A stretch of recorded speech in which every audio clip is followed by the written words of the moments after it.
प्रचण्डले नै उसले चाहिँ के भनेदेखि 5000 चाहिँ के भने माओवादीले मारेको, अरू चाहिँ के भनेदेखि सरकारको तर्फबाट मारेको भनेर चाहिँ के भनेदेखि हत्यारा त अब सरकारको तर्फबाट पनि राजा थियो नि त त्यतिखेर। राजाको बेलामा उनले हत्या गरेको उनको होइन, अब त्यो त अब विद्रोह हुँदाखेरि त अब हुनसक्छ, मान्छे त मर्छ नि, दुईतर्फ मान्छे परिहाल्छ। त्यो त अब विद्रोह हुँदाखेरि चाहिँ जस्तो कि ऊ चाहिँ के भने एउटा क्रान्ति गरेर चाहिँ के आएको होइन, क्रान्ति गर्दाखेरि त मान्छे त मर्छ नि। तर मेरो भनाइ चाहिँ के हो भनेदेखि त्यतिखेर नै चाहिँ के भनेदेखि जुन चाहिँ के अरे 63 मा आन्दोलन भए, पूर्व राजा ज्ञानेन्द्र शाहले नै चाहिँ के भनेदेखि घोषणा गरेको थियो कि जनताको नासो जनतालाई नै, जनताको अधिकार जनतालाई नै भनेर चाहिँ के भनेदेखि घोषणा गरेको थियो। त्यसो हुनाले अब जनतालाई सुम्पियो अधिकार चाहिँ के जनताको अधिकार सुम्पियो, जनताको नासो चाहिँ जनतालाई नै जिम्मा आयो है भनेर चाहिँ के भनेदेखि त्यतिखेर चाहिँ के घोषणा गरेको थियो। अब मेरो भनाइ चाहिँ के हो भने त्यस ठुलो योजनाहरू छ, अब त्यो सङ्कटमा पर्ने हो कि जस्तो कि फास्ट ट्र्याक चाहिँ के भने अहिले 1 घन्टामा निजगढ पुग्ने भनेको छ, त्यो फटाफट बनिरहेछ। त्यस्तो कालीगण्डकी कोशी त्यस्तो 4 लेन 2 लेनको के अरे रोडहरू के अरे बनिरहेछ। अरू चाहिँ के भनेदेखि अब गाउँघरमा त अब घर-घरमा पुगिसक्यो बाटो भनौँ न। अब त्यस्तो चाहिँ के भनेदेखि अब विकास भइरहेको नै छ भनौँ न।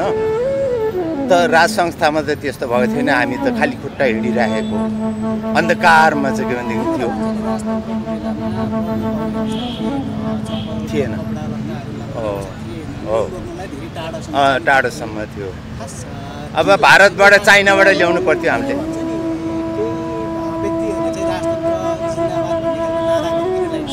त्यो त हिन्दूहरूले त्यो हिन्दूवादहरूले चाहिँ के भने हिन्दू राष्ट्र घोषणा गर्नुपर्छ भन्ने हिन्दूहरूले भनेको हो। हिन्दू राजा चाहिन्छ, हिन्दू राष्ट्र घोषणा गर्नुपर्छ। त हिन्दू राष्ट्र भनेको त हिन्दू भनेको चाहिँ हिन्दुस्तान हो। हिन्दुस्तानले एउटा स्टेट बनाउनु खोजिरहेको, पछि गएर चाहिँ के हुनसक्छ इन्डियाले त्यहाँ हस्तक्षेप पनि गर्न सक्छ है। त्यस कारणले गर्दाखेरि चाहिँ राजा चाहिँ यहाँ आएर केही काम छैन। प्रत्यक्ष जनताबाट चुन्ने राष्ट्रपति शासन चाहिँ हुनुपर्छ भन्ने चाहिँ मेरो चाहिँ भनाइ हो।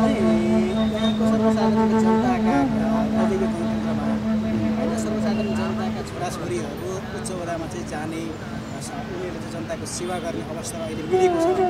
राजतन्त्र आएपछि त्यो अवस्था हुन्छ या हुँदैन?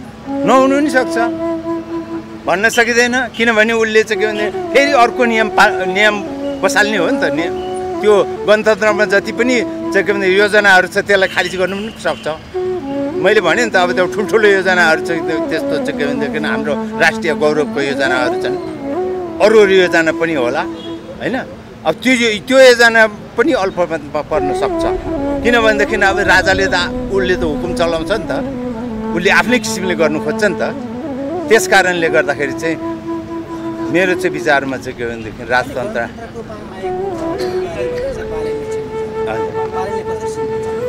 बालेन अनि बालेनले पनि गरिरहेछ, नगरेको त होइन, ठिकै छ।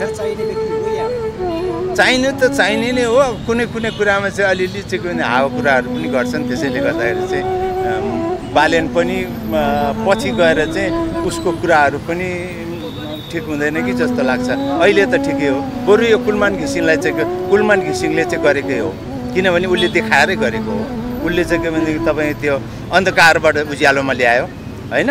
उसले चाहिँ नगरेको होइन, गरेकै हो। अहिले राष्ट्रपति बनाउनु पर्दाखेरि त्यस्तो मान्छेलाई चाहिँ के भने ल्याउनुपर्छ जसले काम गर्छ है। हो, राष्ट्रपति बनाउनु पर्छ भन्ने चाहिँ मेरो चाहिँ भनाइ हो। हजुर हजुर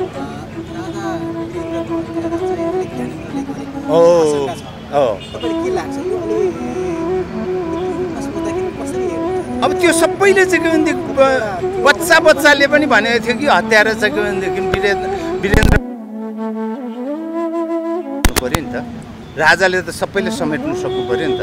जस्तो कि क्रिस्चियनहरू अब अहिले यो क्रिस्चियनहरू पनि छ, मुस्लिम छ, के अरू किरातहरू छ, के अरू धेरै धर्म मान्नेहरू छ नि त नेपालमा त हैन।